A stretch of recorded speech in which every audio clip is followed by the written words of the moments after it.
আমাদেরকে প্লেনের টিকিট দিয়েছেন, তারপরে যেতে পারবেন, বাতিল করেছে। আপনার বরিশালে হয়তো যেতে পারবেন, কারণ আরো প্রোগ্রাম হয়ে গেছে। এরকম শিক্ষকদের সাথে দিনাজপুরের প্রোগ্রাম 23 তারিখে ওটাও করতে পারবো।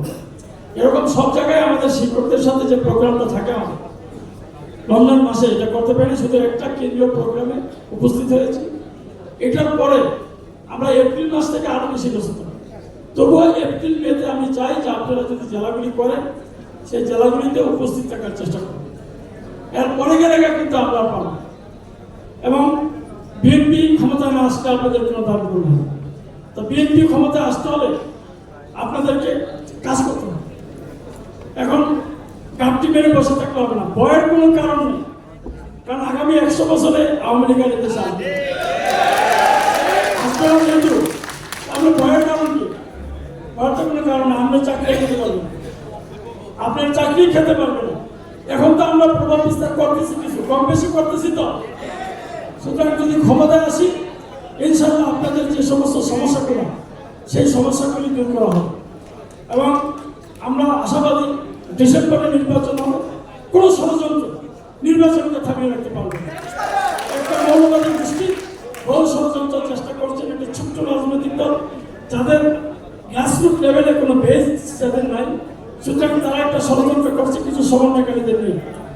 আর কোনো কিছু হলেই বলে বিএনপি চাঁদাবাজি করে। বিএনপি কোনো চাঁদাবাজি করে না, বিএনপি জনগণের দল, বিএনপি তারেক রহমানের দল, আমরা কোনো চাঁদাবাজি করি না। কিন্তু চাঁদাবাজি আওয়ামী লীগের এরা এখনো করছেন সমন্বয়কারী ব্যানার, সমন্বয়কারী বলে তারা যে আমরা সমন্বয়কারী। কিন্তু ওই দিন ফ্রেশ কোম্পানিতে গিয়েছে 1 কোটি টাকা চাঁদা দাবি করেছেন, সে হলো তিতুমির কলেজ ছাত্রলীগের নেতা সাকিব। সাংবাদিকদের উদ্দেশ্য বলছি, তিতুমির কলেজ ছাত্রলীগের নেতা সাকিব ফ্রেশ কোম্পানি থেকে 1 কোটি টাকা চাঁদা দাবি করেছেন। গণধোলাই দিয়েছেন পাবলিক ধরে, কিন্তু চাঁদাটা তারা দাবি করে। মেঘনায় একটি গন্ডগোল হয়েছে, পারিবারিক গন্ডগোল, এই ঘর আর এই ঘর, এটা দিয়ে দিছে একটা ওই যে 111 সৃষ্টিকারী যে পত্রিকা, সেই পত্রিকায় দিছে যে এখানে বিএনপির 2 গ্রুপের মারামারি, ভালো মহলের চাঁদাবাজি। আসলে সবটাই মিথ্যা। দুই মেয়ের শ্বশুর আর মেয়ের বাবা লাগছে। এখানে দেশের সরকার লাগবে তো সেটা চিন্তা করলো, বলো বেরিয়েছে, এটাকে দিচ্ছে যে বিএনপি। সুতরাং কিছু হলুদ সাংবাদিকরা তারা এটা ওই অন্যদিকে ধাবিত করতে চাচ্ছে, ষড়যন্ত্রের সাথে যুক্ত হতে চাচ্ছে।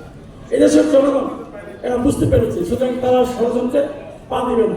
1500 কোটি টাকা এই বসুন্ধরা গ্রুপ থেকে চাঁদা নিয়েছেন, এটা পত্র পত্রিকায় সামাজিক যোগাযোগ মাধ্যমে এসেছে।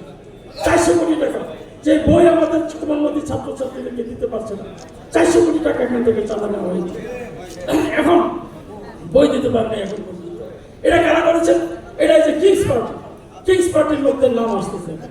কিংস পার্টি মানে কি? যে কোনো সরকারের অধীনে সরকার যখন একটা রাজনৈতিক দল তৈরি করে, তখন সেটাকে বলা হয় কিংস পার্টি। সুতরাং এই কিংস পার্টি দিয়ে ষড়যন্ত্র করে লাভ হবে না। ইনশাল্লাহ ডিসেম্বরে নির্বাচন দিতেই হবে, নির্বাচন হবে। এবং সেই নির্বাচনে বিএনপি ক্ষমতায় আসলে আমাদের নেতা তারেক রহমান প্রধানমন্ত্রী হবে। সেই সময়ে ইনশাল্লাহ বিএনপি এতদিন যাবৎ শিক্ষকদের যত অভাব, অভিযোগ, দুঃখ, দুর্দশা সব লাঘব হয়ে যাবে। কারণ আওয়ামী লীগ হলো শিক্ষা বান্ধব সরকার না। তারা আসলে শিক্ষকরা সবসময় হয়রানির শিকার হয়, নির্যাতনের শিকার হয়। বহু শিক্ষককে চাকরিচ্যুত করা হয়েছে, বহু শিক্ষককে আপনার বহিষ্কার করা হয়েছে, এবং তাদেরকে মানে শারীরিকভাবে নির্যাতন করা হয়েছে বহু শিক্ষকদেরকে। সুতরাং এটা বিএনপির কাছেই শিক্ষকরা নিরাপদ।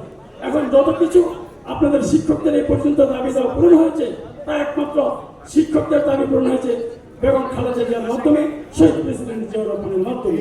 আগামী তো সেই জন্য এই সরকারটার প্রতি আমরা শিক্ষকরা প্রত্যাশা করি, এই সরকার আসলে আমরা ইনশাল্লাহ আমাদের যে কাঙ্ক্ষিত যে প্রত্যাশা যেটা আমাদের, সেই প্রত্যাশাগুলি পূরণ হবে। আপনাদের যে চাকরি জাতীয়করণের দাবি, সেটা আমাদের নেত্রী বেগম খালেদা জিয়া লিখিতভাবে যেটা বলেছেন যে আমার দল ক্ষমতায় আসলে এদেশের শিক্ষকদের চাকরি জাতীয়করণ করা হবে। সুতরাং এর চেয়ে বড় কিছু আমাদের আর ঘোষণা দিবে কি? সুতরাং ওনার যে ঘোষণা, সেটা ইনশাল্লাহ বিএনপি ক্ষমতায় আসলে বাস্তবায়ন হবে। 25%, 50% যে আপনারা উৎসব ভাতা পাচ্ছেন, সেই উৎসব ভাতাটা ইনশাল্লাহ আমরা আশা করি এই সরকারের কাছ থেকে আদায় করার চেষ্টা করছি, কিন্তু জানি না দিতে পারবো কিনা। চেষ্টা আমরা চালিয়ে যাচ্ছি।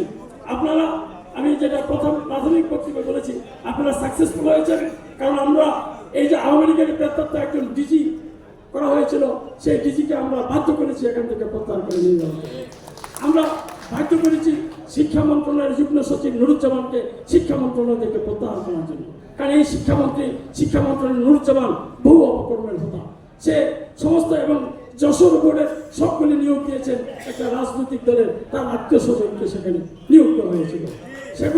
সেগুলি এখন তাদেরকে প্রত্যাহার করতে হবে এবং নুরুজ্জামানকে এখান থেকে যে শুধু প্রত্যাহার করা হয়েছে তা না, নুরুজ্জামানের বিচার আমরা দাবি করছি। আমরা বিচার করতে হবে। সে এই অগাস্টের পর থেকে যে সমস্ত অপকর্মগুলি করিয়েছে, এই অনেকে বলে যে ব্রিফকেস নুরুজ্জামান, সুতরাং এগুলি আমরা খতিয়ে দেখবো, আমরা দেখতে হবে। এবং এই শিক্ষা সচিব একজন কুলঙ্গার শিক্ষা সচিবের ছেলে নাকি সমন্বয়কারী একজন।